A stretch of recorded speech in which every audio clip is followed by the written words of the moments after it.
The old coffee shop hummed with the usual morning rhythm, the hiss of the espresso machine, the clatter of ceramic on saucers, and the low murmur of conversations.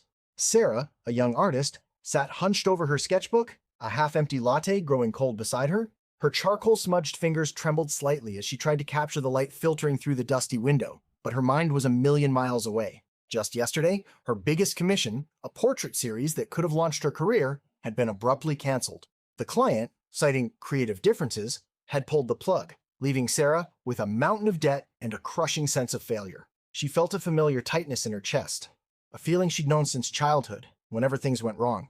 It was a voice, insidious and persistent, whispering, "You're not good enough. You never were." This voice wasn't just in her head, it was a shadow that had followed her, shaping her choices, dimming her brightest moments. This, my friends, is the insidious power of the inner critic, a psychological concept that plagues so many of us. It's that harsh, self-judgmental voice that lives inside our minds, constantly scrutinizing our every move, magnifying our flaws, and undermining our confidence.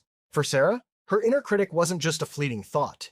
It was a deeply ingrained pattern of negative self-talk, fueled by past experiences and anxieties.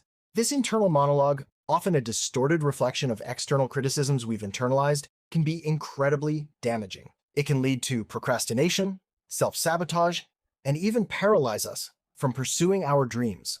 Think about it. How many times have you stopped yourself from trying something new because that voice whispered, "What if you fail?" Or, "Everyone will laugh at you."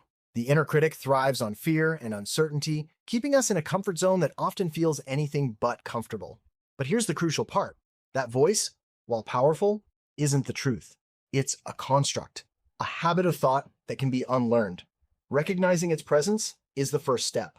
Just like Sarah, who eventually looked up from her sketchbook, a flicker of defiance in her eyes, we can choose to acknowledge the critic without letting it dictate our actions.